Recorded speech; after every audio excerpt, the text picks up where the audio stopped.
বাণীপীঠ শিক্ষাঙ্গনের উপস্থাপনায় আরও একটি গুরুত্বপূর্ণ সাজেশনের ক্লাসে স্বাগত জানাচ্ছি সকল ছাত্রছাত্রীকে।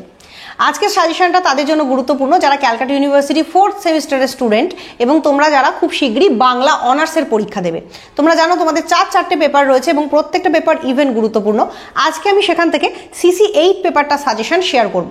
এই পেপারটা কিন্তু পুরোপুরি একটা টেকনিক্যাল পেপার, ছন্দ অলঙ্কারের পেপার, খুব গুরুত্বপূর্ণ পেপার। প্রথম থেকে শেষ পর্যন্ত শুধু আমি কতগুলো প্রশ্নই তোমাদেরকে বলে ছেড়ে দেব না, যে গুরুত্বপূর্ণ কথাগুলো বলবো সেগুলোও মনোযোগ দিয়ে শুনো, পরীক্ষার সময় উপকৃত হবে। মডিউল 1, দলবৃত্ত বা স্বরবৃত্ত ছন্দের বৈশিষ্ট্য, কলাবৃত্ত ছন্দের বৈশিষ্ট্য বা মাত্রাবৃত্ত ছন্দের বৈশিষ্ট্য। কলাবৃত্ত ছন্দ যার নাম, মাত্রাবৃত্ত ছন্দ তারই নাম, তো বৈশিষ্ট্য উদাহরণ সহ ব্যাখ্যা করো। নেক্সট, অক্ষরবৃত্ত বা মিশ্রবৃত্ত ছন্দের বৈশিষ্ট্য উদাহরণ সহ ব্যাখ্যা করো। এই 3টে প্রশ্ন করে গেলে তোমরা 15 নম্বরের ব্রড কোয়েশ্চেন একটা কমন পেয়ে যাবে। তার কারণ হচ্ছে এই 3টে প্রশ্নই মূলত বাংলা ছন্দের 3টে রূপরীতিকে চিহ্নিত করছে। বাংলা ছন্দের প্রধান যে 3টে বিভাজন সেটা হচ্ছে এই 3টে। এবার এই 3টে বিভাজন ভালো করে এই দিক থেকে জেনে গেলে বা বৈশিষ্ট্য উদাহরণ মুখস্থ করে ফেললে বা জেনে রাখলে তোমরা কিন্তু ছন্দ নির্ণয়ও করতে পারবে খুব সহজে।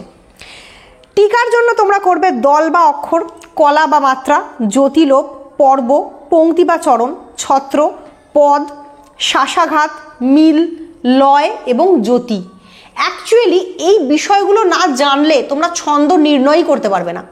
এই জায়গাটা থেকে তোমাদের যেমন লেখা প্রশ্ন আসবে তেমনি ছন্দলিপি নির্ণয় করতে হবে। সেই ছন্দলিপি নির্ণয় করার জন্য এই পর্ব, জ্যোতি, দল, শাসাঘাত এই বিষয়গুলো জানাটা একান্ত প্রয়োজন এবং এই পেপারটা পুরোটাই বুঝিয়ে পড়ানোর পেপার, বোর্ড ওয়ার্ক করে করে বুঝিয়ে পড়ানোর পেপার। তো আমি কিন্তু আমার স্টুডেন্টদেরকে এই পেপারটা পুরোপুরি বোর্ড ওয়ার্ক করে করে বুঝিয়ে পড়িয়েছি। তোমরা যারা এখনও এই পেপারটা নিয়ে মনোযোগী হওনি তাদেরকে বলবো খুব শীঘ্রই এই পেপারটাকে বুঝে বুঝে পড়ো, না হলে কিন্তু ছন্দলিপি নির্ণয় করতে পারবে না। তো লাইন তুলে, যে কোনো কবিতার লাইন তুলে ছন্দলিপি নির্ণয় করতে দেওয়া হবে। সেই ছন্দলিপি নির্ণয়ের জন্য এই প্রত্যেকটা বিষয় জানা একান্ত প্রয়োজন। এরকম নয় যে সাজেশন থেকে এখান থেকে 2-4টে টপিক আমি বাদ দিয়ে চলে যাব, তাহলে তোমরা ছন্দলিপি নির্ণয়ের ক্ষেত্রে বিপদে পড়ে যাবে। নেক্সট চলে যাব অলঙ্কার প্রসঙ্গে।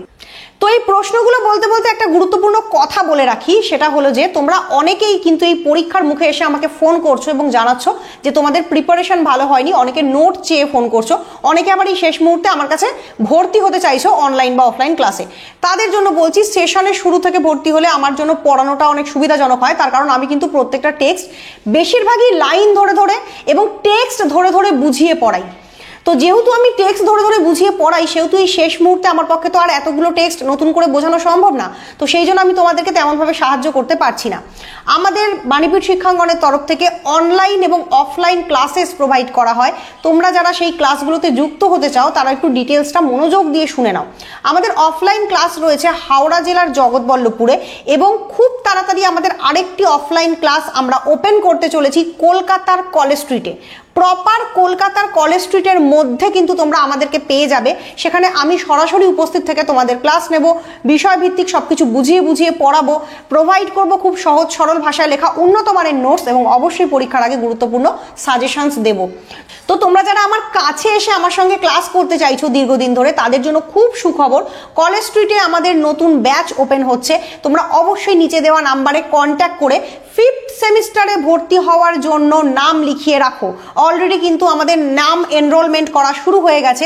তোমরা 5th সেমিস্টারে ভর্তি হওয়ার জন্য নাম লিখিয়ে রাখো, তার কারণ এখন থেকে কিন্তু প্রচুর সংখ্যক স্টুডেন্ট ফোন করতে শুরু করে দিয়েছে এবং অলরেডি তারা কন্ট্যাক্ট করছে, কারণ তাদের 4th সেমিস্টারের প্রিপারেশন একদমই ভালো নয়। সেই কারণে তারা 5th সেমিস্টারে ভর্তি হওয়ার জন্য কন্ট্যাক্ট করছে।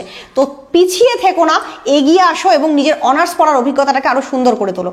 আমাদের সঙ্গে যুক্ত হলে তোমরা যে সুবিধাগুলো পেয়ে যাবে সেটা হচ্ছে প্রত্যেকটা বিষয়ভিত্তিক ধরে ধরে বোঝানোর ক্লাস। যেমন তোমাদের পাঠ্য ছিল বৈষ্ণব পদাবলী, শাক্ত পদাবলী, আমি লাইন ধরে ধরে সেগুলো পড়িয়েছি।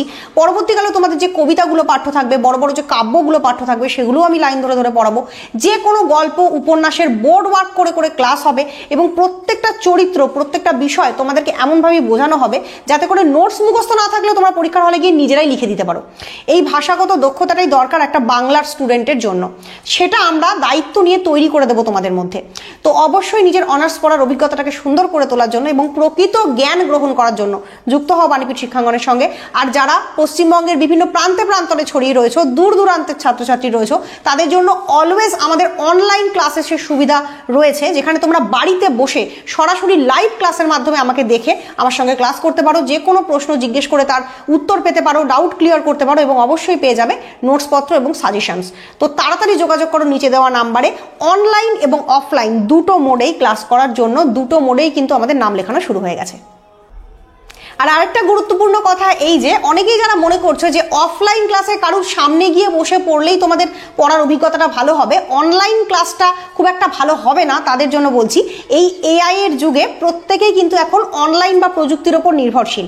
সেক্ষেত্রে দূর দূরান্ত থেকে তোমরা যদি অনলাইন ক্লাসে প্রপার সুবিধা পেতে পারো, লাইভ ক্লাস পেতে পারো, যে কোনো ডাউট ক্লিয়ারেন্স পেতে পারো, সেখানে তোমরা কেন শুধু শুধু পিছিয়ে থাকবে? তো এগিয়ে এসো, যুক্ত হও আমাদের সঙ্গে। আমাদের সঙ্গে একবার যুক্ত হলেই তোমরা বুঝতে পেরে যাবে যে আমাদের অনলাইন ক্লাস কিন্তু কোনো অংশেই অফলাইন ক্লাসের থেকে ছোট নয় বা কম নয়। তো যারা দূরে আছো তারা অবশ্যই অনলাইন ক্লাসের সুবিধাটা উপভোগ করো। যারা ভাবছো বাণীপীঠ শিক্ষাঙ্গনে যুক্ত হওয়ার জন্য অনেক টাকা ফিস দিতে হয়, তাদেরকে বলবো এখন বর্তমানে পশ্চিমবঙ্গের 90% যে কোনো প্রতিষ্ঠানের থেকে আমাদের ফিজের পরিমাণ কিন্তু অনেক অনেক কম। অনেক ক্ষেত্রে আমি বলে দিতে পারি 1000 টাকাও নয়, 800 টাকাও নয়, তার থেকেও কম মূল্যে তোমরা আমাদের কাছে ক্লাস করতে পারো। বর্তমানে আমাদের সঙ্গে সমগ্র পশ্চিমবঙ্গের প্রায় 70 থেকে 80টা কলেজের স্টুডেন্ট অনলাইন ক্লাসে যুক্ত আছে এবং তারা প্রত্যেকে কিন্তু তাদের কলেজে র্যাঙ্ক করছে এবং প্রচণ্ড ভালো রেজাল্ট করছে। তো তোমরাও যুক্ত হও এই ভালো সুযোগ সুবিধাগুলো পাওয়ার জন্য। নেক্সট চলে যাব অলংকার প্রসঙ্গে। এখান থেকে যে অলংকারগুলো তোমরা করবে, দেখো মোটামুটি তোমাদের সিলেবাসে যা যা আছে সবগুলোই একটু বিশদে করতে হবে, তার কারণটাও আমি পরে বলছি। অনুপ্রাস, শ্লেষ, যমক, বক্রোক্তি 4টে শব্দালঙ্কার। উপমা, রূপক, সমাসক্তি, উৎপ্রেক্ষা, অপন্নতি, ব্যতিরেক, বিরোধ, অর্থান্তর, ন্যাস, ব্যজস্তুতি। এবার তোমাদের মনে হতে পারে যে আপনি তো প্রায় সবগুলো অলংকারই বলে দিলেন, সাজেশন হলো কোথায়? অ্যাকচুয়ালি এখানেও সবগুলো অলংকারই তোমাদের করতে হবে, অন্তত তার সংজ্ঞা জেনে রাখতে হবে। তার কারণ হচ্ছে এখান থেকে তোমাদের অলংকার নির্ণয় করতে হবে। কবিতার একটা লাইন তুলে দিয়ে বলবে এটা কোন অলংকার। তো তুমি যদি প্রত্যেকটা অলংকারের সংজ্ঞা আর উদাহরণ না জানো, তাহলে যে কোনো একটা অলংকার নির্ণয়ের ক্ষেত্রে তুমি কি করে বুঝবে সেটা কোন অলংকার? অবশ্যই প্রত্যেকটা অলংকারের সংজ্ঞা বৈশিষ্ট্য তোমাকে করতে হবে এবং অলংকার নির্ণয় শিখতে হবে। এটা না শিখলে কিন্তু অলংকার থেকে তোমরা একটাও নাম্বার তুলতে পারবে না। কোনোখানে কেউ যদি তোমাদেরকে বলে থাকেন যে অলংকারের ক্ষেত্রে 2-4টে বাদ দিয়ে পড়ে গেলে হবে, সেটা কিন্তু পুরোপুরি রং ইনফরমেশন। তাহলে অলংকার নির্ণয়ের ক্ষেত্রে তোমরা সমূহ সমস্যায় পড়বে, এটা আমি গ্যারান্টি দিয়ে বলে রাখলাম। এরপর চলে যাব হচ্ছে মডিউল 3 প্রসঙ্গে। এখান থেকে মাত্র 3টে প্রবন্ধের বিষয়বস্তু, ওভারঅল যে প্রবন্ধটা সম্পর্কে একটা সেন্স বা নলেজ এবং লাইন তুলে কিছু প্রশ্নের আলোচনা করে রাখলেই তোমরা এখান থেকে বিষয়গুলো কমন পেয়ে যাবে। সেখানে রয়েছে পতঙ্গ, বই পড়া এবং মেঘদূত। 3টে প্রবন্ধ। পতঙ্গ প্রবন্ধটা বঙ্কিমচন্দ্র চট্টোপাধ্যায়ের লেখা, বই পড়া প্রবন্ধ প্রমথ চৌধুরীর লেখা এবং মেঘদূত প্রবন্ধ রবীন্দ্রনাথ ঠাকুরের লেখা। এই 3টে প্রবন্ধ করে গেলেই এই জায়গাটা পুরোপুরি তোমরা কমন পেয়ে যাবে এবং খুব ভালোভাবে বেশি করে স্কোর করতে পারবে।